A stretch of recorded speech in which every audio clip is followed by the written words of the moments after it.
So, penultimate, we have somebody who's interested in science, cooking, and cricket. She likes avocado, sausage and mash, and cooking, but dislikes cucumber and heights. We'll be all right.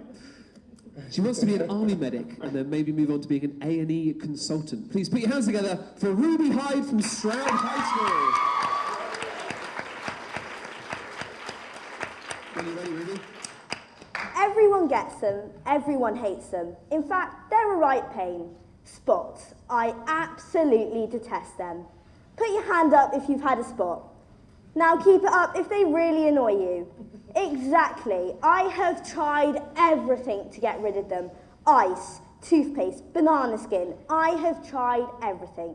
Believe me, the number of times I've opened the door to the postman with toothpaste smothered all over my face is ridiculous. But I still get them. So what is the science behind spots that we've never thought about? Firstly, how is a spot formed? Everyone's skin is covered in small pores called follicles, which contains one hair and has a sebaceous gland attached to it. This gland produces an oily fluid called sebum, which stops our hair and our skin from getting too dry. If this gland produces too much sebum, it can mix with dead skin cells and block the hair follicle, causing a spot. The type of spot will depend on the bacteria present and the depth of the blockage. So what are the different types of spots you can get? I think I've had about 1,000 of each of these. Firstly, blackheads. They look like they're filled with dirt. This is actually the inner lining of the hair follicle producing pigmentation. Whiteheads are similar in appearance to blackheads, but are firmer and won't empty when squeezed. Papules, these are small red tender bumps that may be a little bit painful. Pustules, like papules, except have a white tip in the centre, filled with pus. These are the ones you try and squeeze last minute before going to a party, but end up failing and making it a lot worse. Nodules, these are hard large lumps that build up beneath the skin. Finally, cysts, everyone's worst nightmare. Your typical spot, big, red, pus-filled. Ring a bell? Interestingly, the reason why some of us get stress spots, I probably have one right now, is due to the fact that when we are stressed, our body releases a cortisol hormone, which tells our sebaceous glands to produce more sebum, abnormal sebum. They also thicken the inner lining of the hair follicle, resulting in massive breakouts. This is the same hormone that's produced during puberty, but in larger amounts. So why do we even need pores, and what would happen if we didn't have them? Firstly, we wouldn't have spots, which would be amazing, but we are teenagers. Well, some of us. Secondly, we'd have really dry skin, like so dry it would start to crack. Also, we'd have no hair on our heads, no eyelashes, even no eyebrows. I know. Finally, we'd constantly be ill. This is because our nose hairs, eyelashes, and eyebrows all work as a body's self-defense system against disease. So basically, we look like hairless aliens with dry, cracked-up skin, and we'd constantly be ill. In my opinion, I'd rather have spots.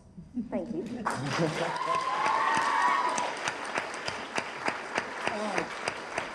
Great job, Ruby.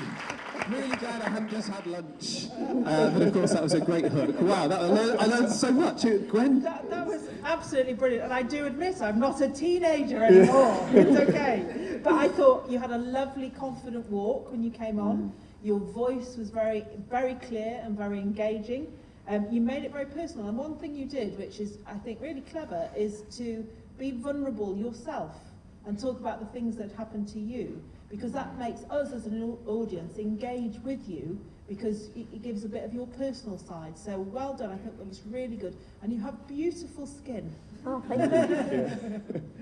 Yeah, Go on, Johnny, have you got a question? Yeah, that was brilliant. I was going to say, I've heard about the toothpaste thing. What other remedies have you used? Well, I think what really works for me is when you use honey and tea tree oil, and it's a bit sticky. I sometimes tried to sleep with it on overnight, and I ended up with my face stuck to the pillow. It wasn't very appealing. Well, remember not to do that one before I go to bed. Honey and tea tree oil. Joe, do you have a quick comment or question as well? Yeah, I mean, again, I just want to say you were very confident, and that really, really came across. What has been the most challenging part of taking part in Famelab? I think it was probably writing the speech, because you have to get it under 3 minutes, and there's a lot of information, and you don't know which bits to take out and put in. Yeah, it's quite difficult, that bit. You really caught our attention. Yeah, good job. Ruby, everybody.